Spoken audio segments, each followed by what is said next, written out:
There's some new music from Carole Pope, Church of Trees, and Rob Cruz. Great collaboration. The song is World's a Bitch, and well, kind of fitting for the year 2020. Carole Pope joins us now. When I hear that song, and we'll get to some of the great metaphors later, but I'm just thinking that the timing of it, World's a Bitch. I mean, this is what we're living in right now. Exactly. They Church of Trees, Bernard Fraser approached me like maybe 3 weeks ago and asked me if I wanted to sing the song, and it, lyrically it sounds like me, and we're all in this COVID hell together, so I really related to it, and I think a lot of people are already, it's really doing well already. So I'm going to do it. I was down to do it. Pardon my gum. Well, on a personal level, Carole, how are you doing in COVID? How is isolation? How's the whole experience going for you?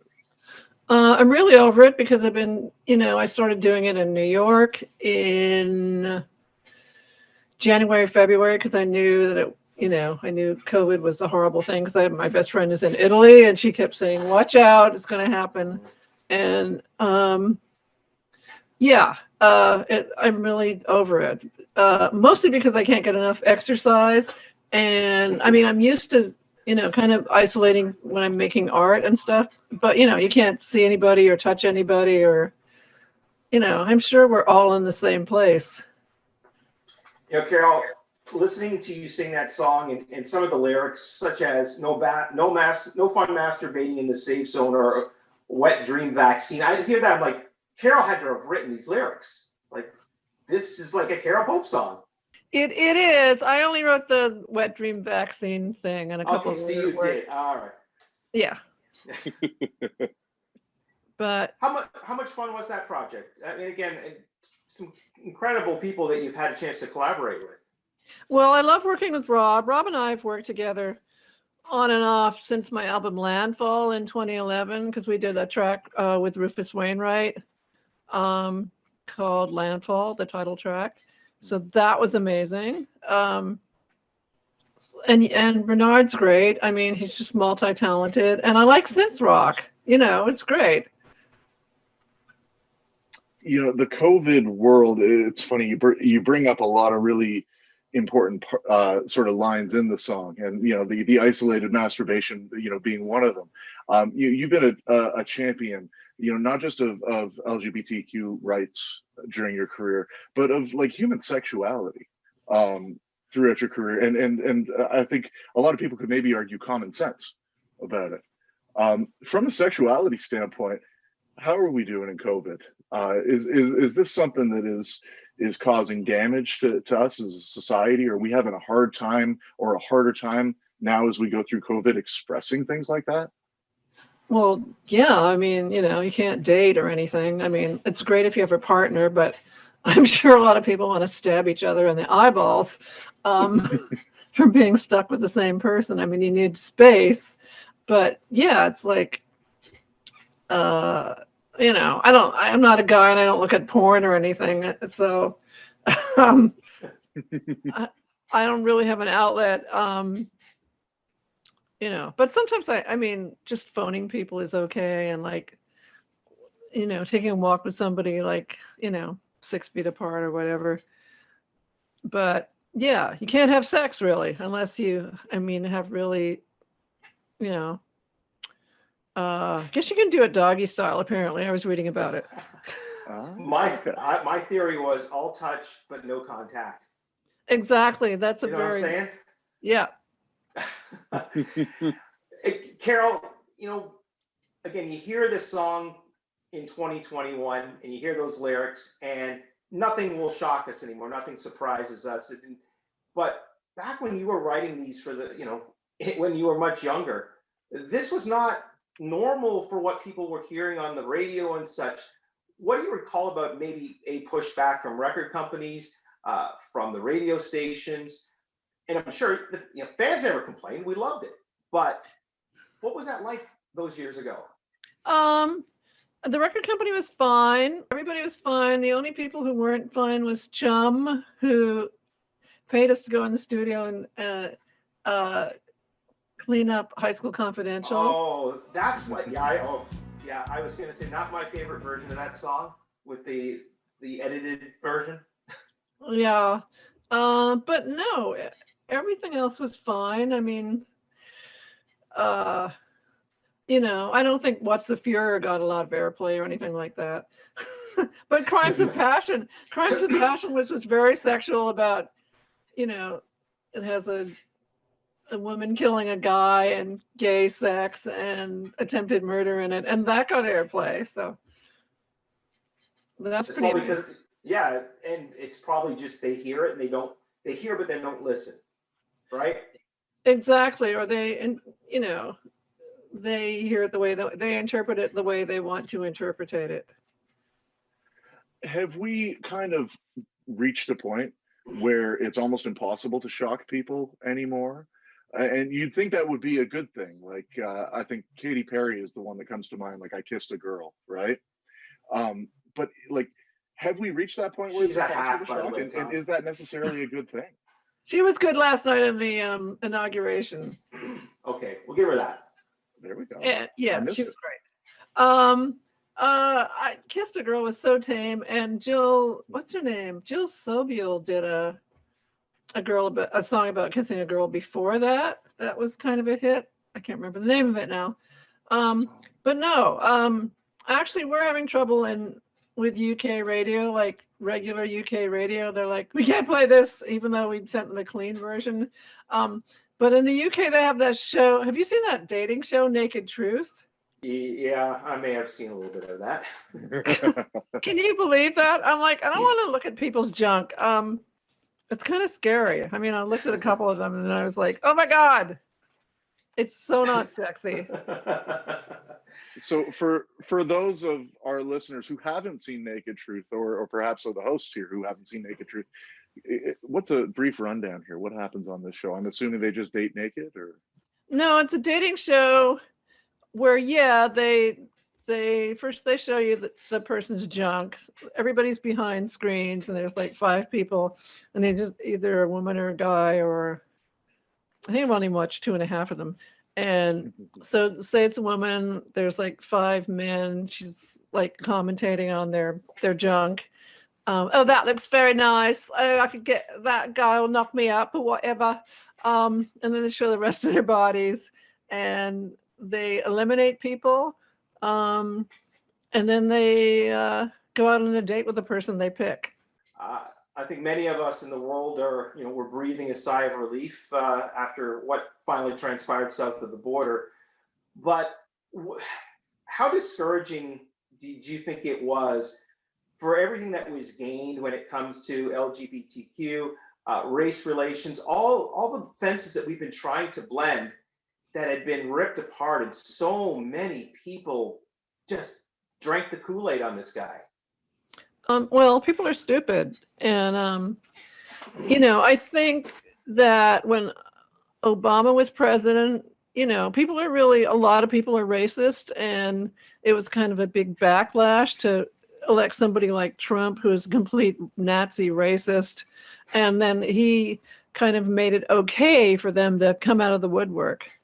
So they're out there, but also, Black Lives Matter started. Biden is going to roll back a whole bunch of idiotic things that Trump did. So I'm excited about that. Mm-hmm. But I don't know. People need to be educated, and because of Trump, there's like fake news, and he just really stirred the pot, and it's really, really horrible. For you, I mean, as a teenager, your High School Confidential, I guess, how tough was it for you? I was in the closet until and also I was like experimenting, because I had boyfriends. I definitely experimented, and then, rough trade happened, and I was just like out there. It was BDSM, it was lesbianism, it was all over the place. As spending the years that you did as an advocate, as coming out publicly like that, and Is it hard? Is it hard sometimes to stay positive, trying to advocate for what seems like common sense? I take my own example as an advocate for mental health and advocating for things like kindness and compassion. And it seems pretty analogous to a lot of what people like BLM are struggling, or a lot of the LGBTQ community has struggled with. Is there ever a time where you just, it's hard to stay positive, fighting the same fight and pushing the same messages out? Yeah, I mean, it can get really frustrating, but I just don't have time for people like that. I don't want those kind of people in my life. Um, I think they just either are uneducated or stupid or insecure, whatever makes you hate queer people. It's not my problem. Go work on yourself. I don't need to talk to you. Carole, you mentioned that you were in the closet through those teenage years. What made you decide that you needed to stay in the closet at that time? Well, as I said, I was exploring my sexuality. Um, so yeah, I kind of there's a cat. Sorry, Um, yeah, that's Frankie. I love that. Yeah, I liked guys, but then I really, really liked women, and I didn't know what to do about it. And I think the first woman I approached hit on was like, "No, what are you doing?" And then after that, I met somebody, like I had this fabulous stalker babe, um, hot stalker babe, who actually ended up playing in Rough Trade for a while, and we got together, and that was it. Do you think it's important for celebrities that are gay to come out? I know the whole idea of, well, you shouldn't have to announce it because it's just who you are. But when you have that celebrity status, it will make maybe others that are hiding in the closet feel a little bit more apt to say, you know what, I am who I am, instead of, when they see someone that has status. Um, well, I think the biggest examples of that are Tom Cruise and John Travolta, because you've just heard so many stories about them, but they're such big stars, they think that it will ruin their image. Did you see that picture of John Travolta kissing a guy who was getting on a plane? And it was in the Hamilton paper, kissing a guy on the lips on the front of a Hamilton paper. And I'm like, what? Why doesn't he come out? Because I don't see straight guys doing that too often, if ever. No, I mean, look at the world of sports. I mean, I guarantee you there's more than one gay athlete right now. Oh God, yeah. Right. But yeah, I mean, I wish they would. I mean, some of them come out and they're very brave, and some of them don't. I mean, it's like their issues that they have to deal with, and they, I mean, maybe they think they're going to lose fans, or it's going to screw up their image or whatever. But I mean, you can't judge people by who they sleep with. You judge them by if they're a good person. I mean, who cares? It's really a non-issue, I think. Yeah, it's funny. It seems like it's been one of those, I remember comedy sketches back as far as the 60s, dealing with LGBT issues and seeming to have more common sense than we heard our politicians talking about up until the 80s and 90s. Do you think it'll ever, are we ever going to reach that point where, we can all just be okay with our sexuality and we don't have to be activists for it? I hope so, because there's so much else to deal with. I mean, we're in a pandemic. We should all be taking care of each other and reaching out to each other. And this is much bigger than anything else. This is life-changing, what we're going through. I wanted to ask you, I think it was it around 2018 that you had to have spinal surgery? Yeah. How did that all go, and how you've been? Because I mean, all the years touring and performing and stuff like that, you're definitely going to be doing some damage, but wow, how are you?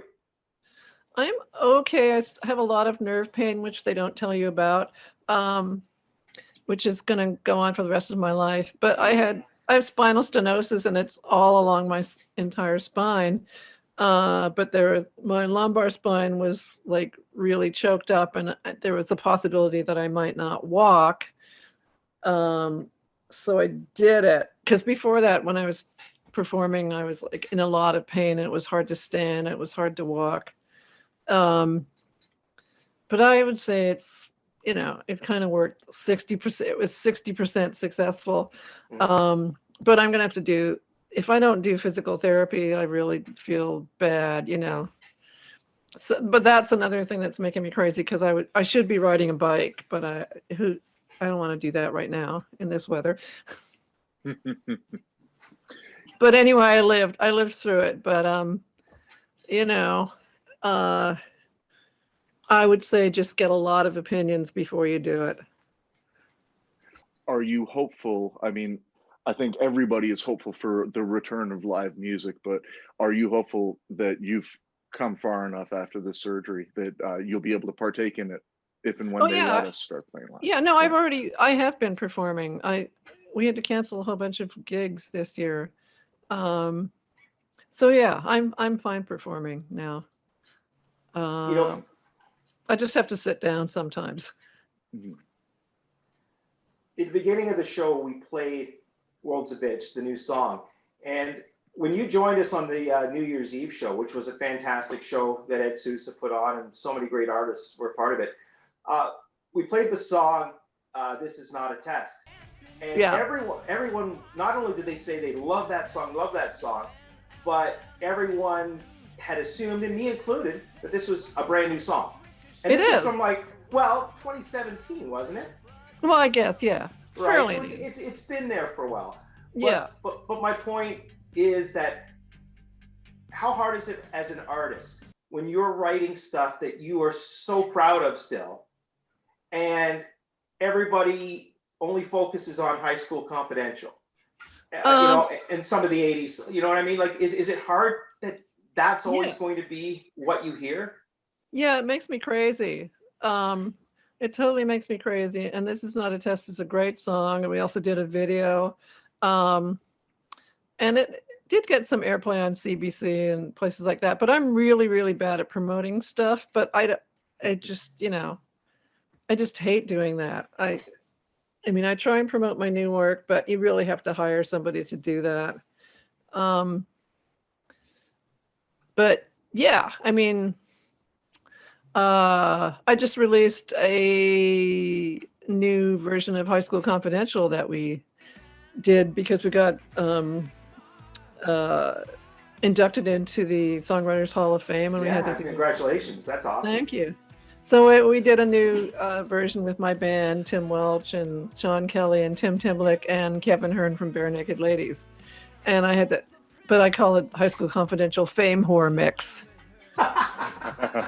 But it's pretty much the same, but it's a pretty kickin' version though, with more guitars on it. As kids, we always worry about our kids hearing things right over the head at that age. You know what I mean? Of course. I have no idea what any of that meant. But yet we still, to this day, everything has to be censored. Well, stuff is a lot more graphic than that, So, and especially in hip hop, there's a lot of songs that are demeaning to women, which I find offensive. Although I do like some artists. But yeah, I would definitely keep my kid away from anything that's, demeaning to women or just insulting in general. Talking about, steering back kind of to the material, talking about High School Confidential, that's certainly, I think, would be fair to say, your most well-known song. But if you had to pick a song that should be your most well-known tune, your personal favorite, or the one that just, that if you wanted people to know about you, that's the one that they should go to first, what would it be? You mean a Rough Trade song or a me song? Any tune that you've ever written, done, your favorite of what you've done. Oh my God, I don't know. I like Viral, actually. which is on my album Landfall.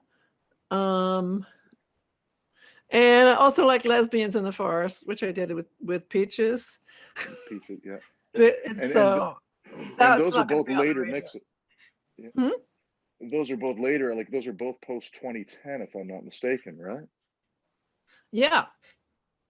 Oh, you want me to pick a rough trade song? I would say All Touch. No. I think it's wonderful that you picked those later tunes because, I think that's something that Barry and I have noticed here with a number of people that we've been talking to, artists that are well known for this work that they've done in the 70s and 80s, but like, it's amazing to dive into stuff that you've been up to in the last 10 years because some of it, Barry and I are discovering is the amazing. Best. Yeah.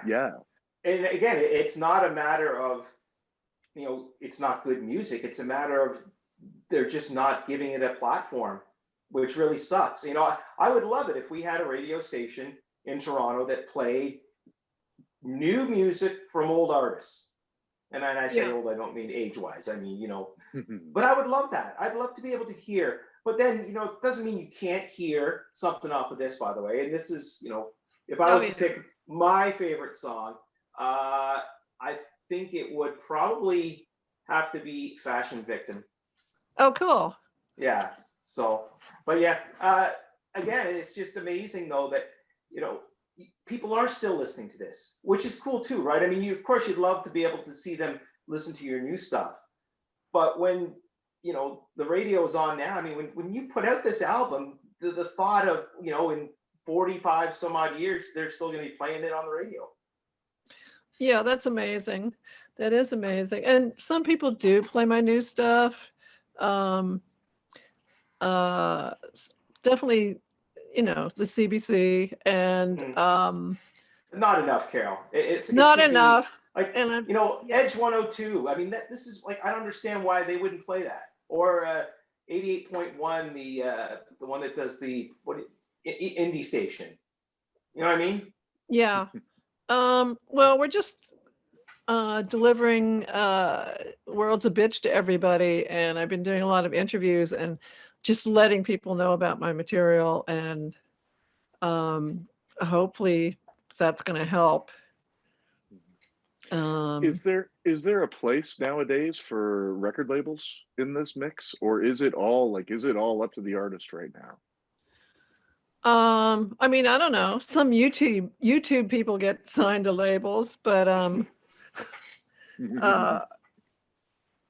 don't know. I mean, I think I like releasing my own stuff, but you really have to have money, or you really have to spend a lot of time promoting it. And I find that really annoying because I have other stuff that I'm doing, like working on a musical. But that's what you have to do. I mean, no record label is going to sign me, but they are signing people. But I don't know who. I don't know anybody who's got like a real record deal, except for Rufus Wainwright, I think. If you give advice to a 16-year-old musician who says, Carole, I really want to make it big in this industry, what's the best advice? Would it be to pack up and run? I would just say be true to yourself as an artist. Well, there's all, just really work your social media.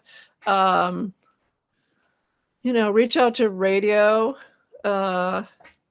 It's a lot of work, and it's a lot easier if you can perform live, because that's a whole other platform that we're missing right now, which is really, really unfortunate. To me, Carole, it's all about the song, right? Whatever the genre of music is. But when it's created, by someone who's not a musician, who's sitting at their computer and they're putting this down and then this down, and they're not really writing a song, they're just using computer techniques. Yeah. They can make it sound like it's a beautiful, recorded at Abbey Road. But at the end of the day, I don't care how good a song sounds. I care how good the song is. Oh, me too. A lot of music today is just like, I don't remember what I heard, I listen to NPR a lot, or there's a whole bunch of like remakes of great songs with really whiny people, and I just want to kill them. You know, I don't want to hear some masterpiece with some whiny chick singing. I mean, I'm sorry.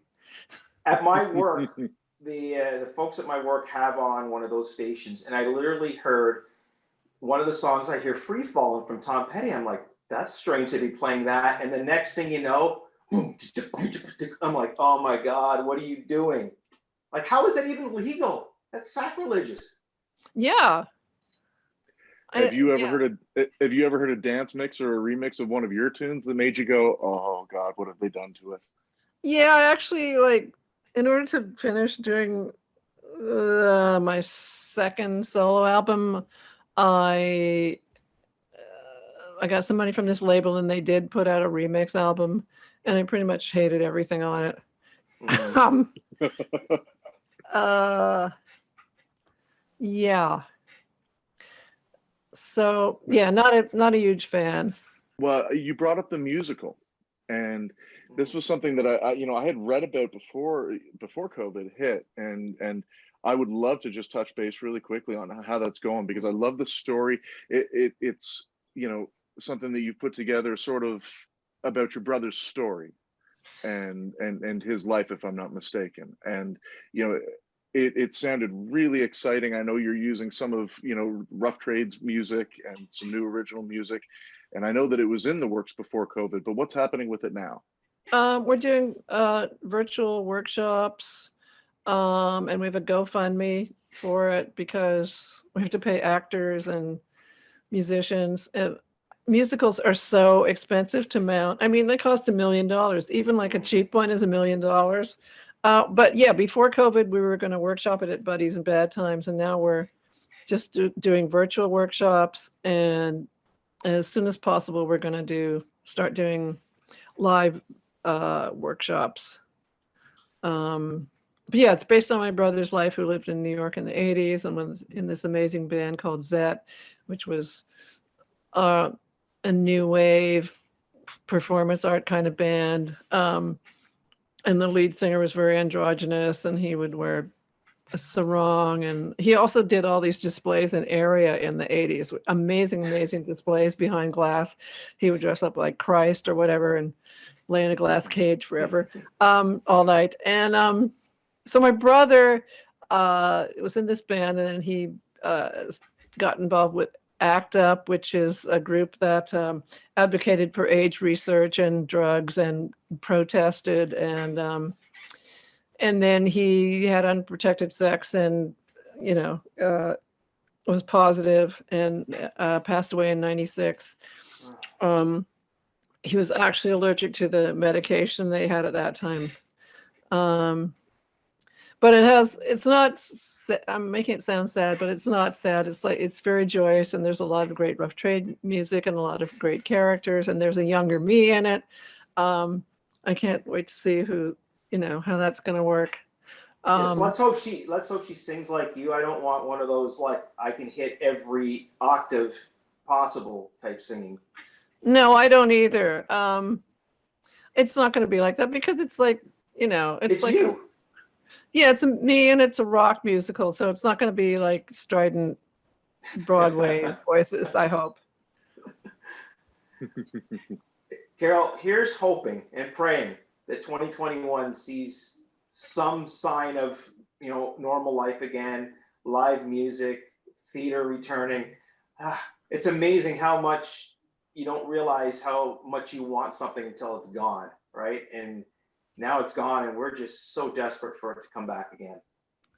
Yeah, I know. I'm like so sick of Zoom, and I can't touch you.